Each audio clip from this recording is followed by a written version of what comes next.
Bismillahirrahmanirrahim. Assalamualaikum warahmatullahi wabarakatuh. Alhamdulillah wassalatu wassalamu ala sayyidina Rasulillah Muhammad ibni Abdillah wala haula wala quwata illa billah, amma ba'd. Berjumpa kembali dengan kami. Kita akan melanjutkan pembahasan kita tentang puasa. Kemarin sudah kita bahas tentang sesuatu hukum menelan ludah dan dahak bagi orang yang berpuasa. Sekarang kita akan membahas tentang hukum masuknya air kepada lubang-lubang yang ada di tubuh kita ketika mandi misalnya. Bagaimana hukumnya? Ini akan kita bahas. Jadi hukumnya itu tafsil, diperinci. Yang pertama, idza kana al-ghuslu ma'muran bihi masyru'an fardhan ka ghusli janabah aw sunnah ka ghusli jum'ah fala yabtul as-shaum idza igtasala bis-shab wa yabtul idza igtasala bil inrimas. Jika ada air yang masuk ke lubang kita dari telinga, dari mulut, dari hidung, saat kita mandi dan mandinya itu disyariatkan dalam agama, dianjurkan dalam agama, seperti apa? Seperti mandi junub, mandi dari hadas besar, wanita mandi dari haid, atau mandi yang sunnah, mandi di hari Jumat misalnya. Kemudian saat mandi itu air masuk lewat telinga, lewat hidung atau lewat mulut, maka puasanya tidak menjadi batal jika mandinya itu dengan disiramkan. Saat mandi, kita lagi mandi, tidak sengaja airnya masuk ke lubang sini, atau masuk ke mulut, atau masuk ke hidung. Mandi kita sudah berhati-hati, sudah pakai gayung, pakai centong. Dan mandinya itu adalah mandi wajib misalnya, atau mandinya itu adalah mandi sunnah, yaitu mandi di hari Jumat, atau misalnya mandi-mandi yang disunnahkan oleh agama. Maka ketika masuk, maka tidak menjadi batal puasanya jika mandinya menggunakan centong atau disiram. Wa yabtul idza igtasala bil inrimas, dan batal puasanya walaupun mandinya itu adalah mandi yang wajib atau mandi yang sunnah jika dia mandinya dengan menyelam. Nyebur, mandinya dengan cara yang nyebur, bukan pakai cara centong, itu menjadi batal walaupun puasa mandinya itu adalah mandi yang sunnah ataupun yang wajib. Yang kedua, idza kana al-ghuslu ghairu ma'mur bihi ghairu masyru' ka ghusli tabarrud aw tanzif fa yabtulu as-shaum idza sabaqahu al-ma' wa in lam yata'ammad. Tetapi jika mandinya itu adalah mandi yang biasa, mandi untuk bersihkan badan, mandi biasa seperti kita, mandi pagi, mandi sore, bukan mandi sunnah, bukan mandi wajib, mandi biasa. Jika tidak sengaja masuk air ke salah satu lubang daripada tubuh kita ini, maka puasanya menjadi batal walaupun tidak sengaja. Makanya berhati-hati ketika mandi di siang hari bulan Ramadan saat berpuasa. Kenapa? Karena mandi yang tidak disyariatkan oleh agama, yaitu mandi biasa, bisa membatalkan puasa jika ada air yang masuk ke dalam rongga-rongga di tubuh kita. Jadi hati-hati ketika mandi, dan lebih baik mandi bagi orang yang berpuasa adalah setelah sholat maghrib. Nah, karena ditakutkan hal-hal seperti itu terjadi.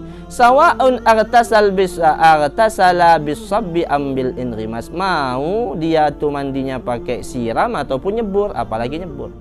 Mandinya pakai siram sekalipun, kalau mandinya itu mandi biasa, ketika air masuk ke lubang di tubuh kita, maka puasanya menjadi batal. Jadi hati-hati ketika mandi di siang hari bulan Ramadan atau siang hari saat berpuasa. Kenapa? Karena air yang masuk ke dalam tubuh kita lewat rongga-rongga di tubuh kita, maka dia akan membatalkan puasa kita jika mandinya bukan mandi yang disunnahkan ataupun diwajibkan dalam agama. Nah. Kemudian sekarang kita akan bahas tentang apa hukumnya kemasukan air saat berkumur-kumur atau istinsyak, memasukkan air ke lubang hidung. Jadi disunnahkan ketika kita berwudu adalah berkumur-kumur, dan istinsyak memasukkan air ke hidung kita itu sunnah saat berwudu. Nah, bagaimana hukumnya ketika saat kita berkumur-kumur lalu ada air masuk ke dalam tenggorokan kita, atau saat istinsyak masukkan air ke lubang hidung kita saat berwudu, kemudian airnya masuk ke dalam tanpa sengaja, bagaimana hukumnya? Yang pertama, idza kanatil madmadah ma'muran bihi masyru'ah fil wudu' awil ghusl fananzur in lam yubaligh fiha fala yabtul as-shaum idza sabaqahu al-ma'.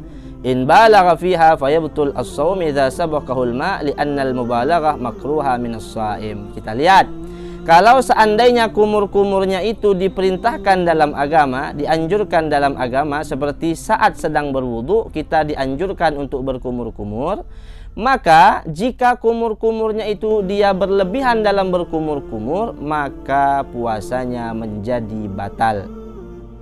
Kalau berlebihan kumur-kumurnya. Berlebihan itu apa Ustaz? Berlebihan itu adalah tidak dijaga sampai ke dalam, sampai bunyi gelegek dengan air yang banyak, kemudian berlebihan sampai akhirnya masuk airnya ke dalam tanpa sengaja. Walaupun tanpa sengaja, maka puasanya batal. Kenapa? Karena dia berlebihan dalam berkumur-kumur, mubalaghah dalam berkumur-kumur. Akan tetapi jika dia sudah berhati-hati dalam kumur-kumurnya, tidak berlebihan dalam kumur-kumurnya, biasa saja dengan air yang sedikit, hanya ingin mendapatkan pahala sunnah saja, sampai masuk ke sini tanpa sampai berbunyi grog, maka ketika masuk tanpa sengaja dan dia sudah berhati-hati, maka puasanya tidak menjadi batal.